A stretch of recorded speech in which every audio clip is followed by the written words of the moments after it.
Hello वर्दी viewers.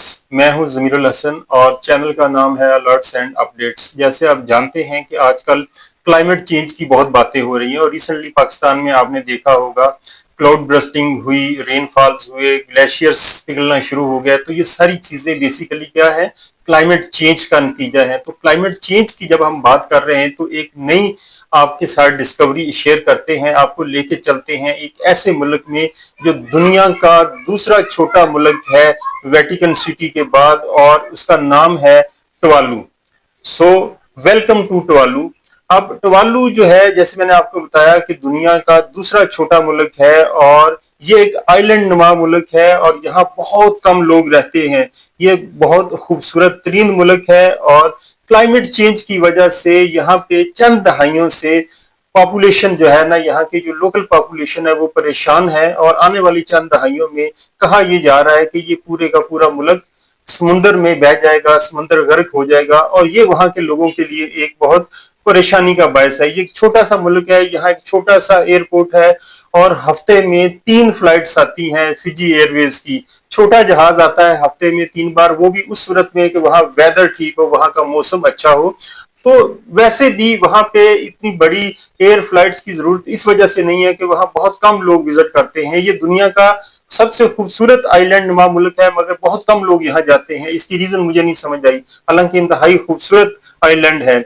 Anyhow, ये मुल्क 9 छोटे छोटे जजीरों के ऊपर मुश्तमिल है और इसका टोटल जो रकबा है, इसका टोटल एरिया जो है 25 स्क्वायर किलोमीटर है। इससे आप अंदाजा लगा सकते हैं कि अगर आप न्यूयॉर्क सिटी की बात करें तो उसका तकरीबन 3% के बराबर ये पूरा मुल्क बनता है। 2022 के अदाद-ओ-शुमार के मुताबिक इस मुल्क की टोटल पॉपुलेशन 11,000 नफूस के ऊपर मुश्तमिल है।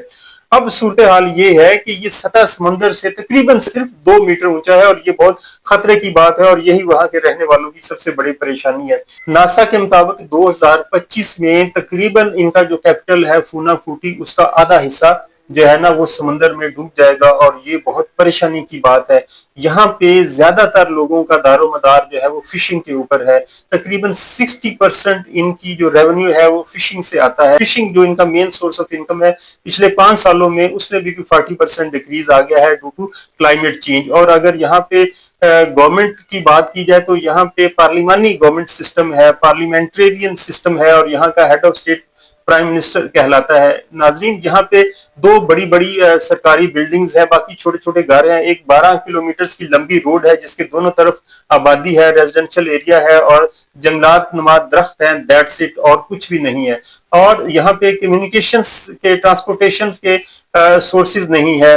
इंटरनेट बहुत रेयर थ्रू सैटेलाइट्स कभी कनेक्ट हो जाता है, कभी वो फैसिलिटी भी अवेलेबल नहीं होती। और ट्रांसपोर्टेशन जैसे मैंने आपको बताया कि हार्डली इनके पास जो है आपको बाइक्स मिल जाएंगी या मोटरसाइकिल मिल जाएंगी। आप वहां अगर टूरिज्म के लिए जाते हैं शौक के साथ, वैसे तो बहुत कम लोग इस कंट्री को विजिट करते हैं, आपको रेंट ए बाइक या रेंट ए मोटरसाइकिल की वो फैसिलिटी आपको मिल जाएगी। यहाँ पे एक स्कूल है जिसको हायर सेकेंडरी स्कूल का नाम दिया गया है और वो भी इनके कैपिटल में वाक़ है, फूना फाटी में।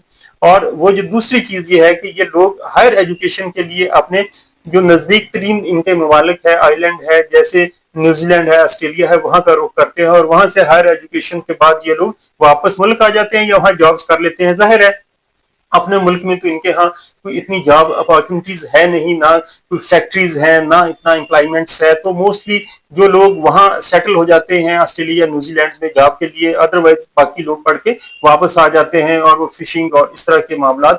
अच्छा, यहाँ पे क्योंकि रहायशी इलाका बहुत कम है तो बहुत सी फैमिलीज मजबूर हैं कि जॉइंट फैमिली सिस्टम में रह सके। अगर कोई इनके यहाँ मेहमान भी आ जाए तो वो एक ही फैमिली का एक ही बड़ा सा रूम होता है जहाँ ये लोग रहाइश पजीर होते हैं। बाहर से जब विजिटर जाते हैं, बहुत कम जाते हैं, वो अगर तोहफे तहाइफ या कुछ इनके लिए इस तरह के गिफ्ट ले जाते हैं तो ये बहुत मेहमान नवाज लोग हैं और उनको वेलकम कहते हैं और मेहमान नवाजी जो अपने तय वो कर सकते हैं वो बेचारे करते हैं।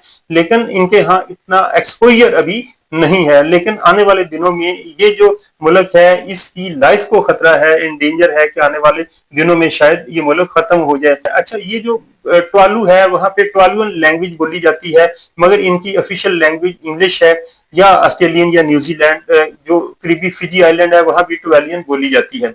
अच्छा, अब इनका एक एग्रीमेंट हो चुका है क्योंकि इस सरजमीन का कोई मुस्तकबिल नहीं है। आने वाली 2-3 दहाइयों में ये पूरा मुल्क खत्म होने जा रहा है ड्यू टू क्लाइमेट चेंज, और जिसकी वजह से इनका एक एग्रीमेंट हुआ है ऑस्ट्रेलियन गवर्नमेंट के साथ कि यहाँ के लोग वहां पे सेटल होंगे ऑस्ट्रेलिया में। ये एक पैक्ट हो चुका है।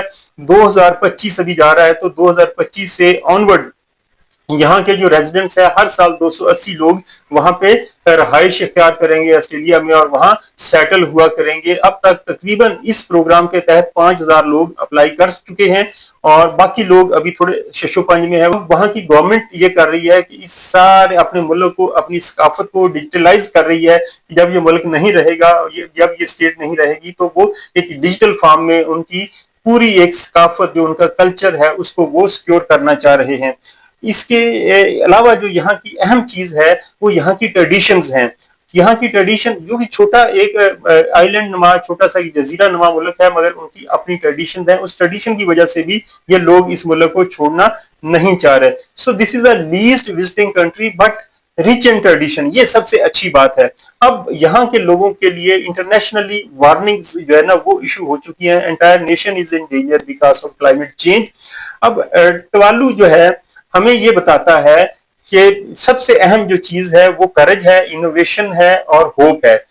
करेज, इनोवेशन एंड होप सर्वाइवल का दूसरा नाम है, और वो सर्वाइवल के लिए वहां पे लोग लड़ रहे हैं। और आखिर में मैं ये कहना चाहूंगा, this land may vanish but spirit endure।